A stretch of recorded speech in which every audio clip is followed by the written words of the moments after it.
Et oui, il reste 3 journées seulement à disputer. Voici le classement, messieurs, de la Ligue 1. Romain, tu voulais souligner le match qui oppose Bordeaux à Saint-Etienne vendredi. Ouais, c'est super important. Alors, ce qui est bien pour nous, c'est que c'est programmé avant. Du coup, on aura le temps de le digérer et d'aborder du coup Nice et de bien se concentrer là-dessus. Mais Bordeaux-Saint-Etienne, c'est super important. On le sait depuis le début. On pensait que Saint-Etienne allait être encore dans la course à la Ligue Europa et que ça allait être donc une confrontation directe.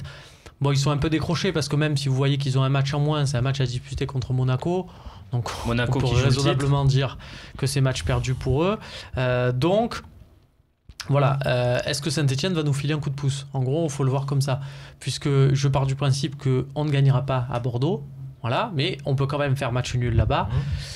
Voilà, c'est des traditions, il y a des choses comme ça. Toute ma vie, j'espère une victoire à Bordeaux, on l'a jamais eu, donc je me suis fait une raison. Un de ces quatre. Un de ces quatre. Mais il veut pas prendre le risque de dire encore que c'est jouable cette année. Voilà.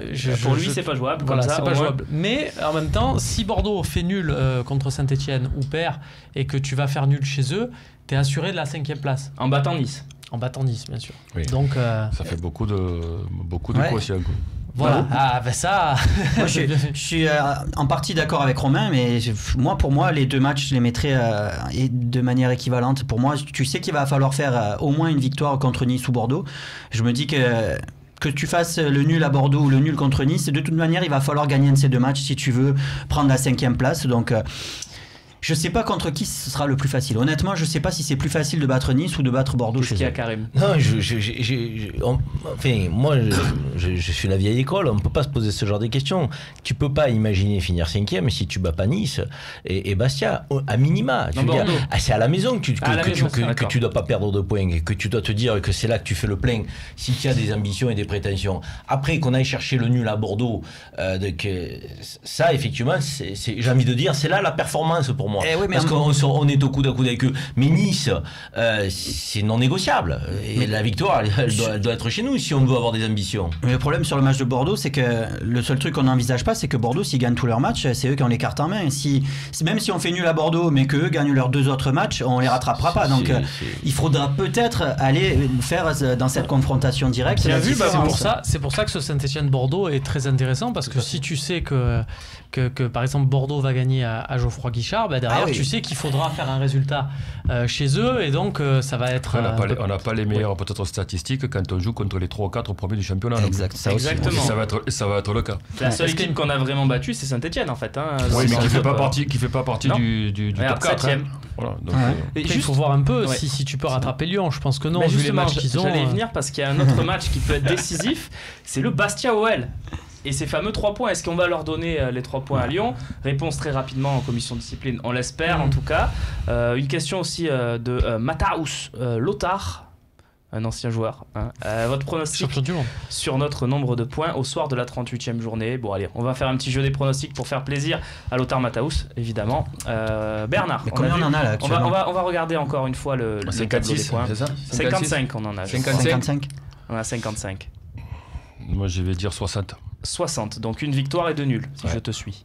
Karim, dans le micro peut-être. Pardon, excuse-moi. C'est pas grave. Non, moi je mise sur 2 victoires et un nul. Donc ça fait 62. Moi je mise sur 2 victoires et un nul. C'est ce que j'avais prévu. 62 aussi. C'est ton pronostic, hein? Oui, c'est mon pronostic. Je dis pas où les victoires, mais 62. C'est beau. Romain? 62. Ah bah messieurs, vous êtes plutôt confiants. Ça fait plaisir à voir. Le plus réaliste, c'est Gérard, je crois.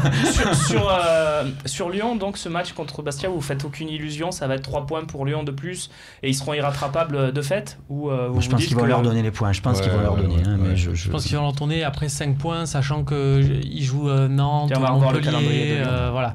Je pense que c'est. Dans la 4e place, je pense qu'il ne faut pas y compter. Non. Ils ont les moyens déjà. C'est dommage parce qu'il y aurait eu ce scénario exceptionnel pour nous de voir Lyon demi-finaliste de Ligue Europa, échouer à la 6e place et donc ne pas être européen finalement, mais je pense que... Il aurait peut-être été quand même européen, mais c'est trop... Même ce Lyon-Nice, si Nice, le dernier match, ne peut plus rattraper Paris, c'est sûr que c'est Nice, mais en même temps, ce sera un Nice qui a fait une saison extraordinaire et qui peut-être sera un petit peu démobilisé, ça se comprend. On verra de toute façon. En tout cas, certainement, ce OL Nantes, tu n'auras peut-être pas la meilleure équipe aussi de Lyon. Ça peut jouer face à une équipe de Nantes qui fait une belle saison, puisqu'il y a ce match d'Europa League où Jean-Michel Aulas a encore beaucoup d'espoir. Leur meilleure équipe. Et puis ils ont théoriquement aligné hier à Amsterdam. Bien sûr. Une équipe lyonnaise qui a quand même pris un coup sur la tête aussi. Hein. Ça va, à mon avis, les répercussions en championnat. Lyon a perdu 20 matchs cette saison, toutes compétitions confondues. Ils en ont pris des coups sur la tête quand même, Lyon. Pas de match nul. Bon, messieurs, on a vu les enjeux. En tout cas, on verra ce que nous réserve cette 36e journée. Et on suivra donc, Romain, ce Bordeaux-Saint-Etienne, effectivement, qui peut être important. Saint-Etienne-Bordeaux, qui peut être important. Merci de m'avoir corrigé. C'est important. Qui peut être important pour la suite de l'aventure olympienne. On passe tout de suite à un joueur qui pourrait avoir une des clés dans cette rencontre. C'est Jean-Michaël Seri.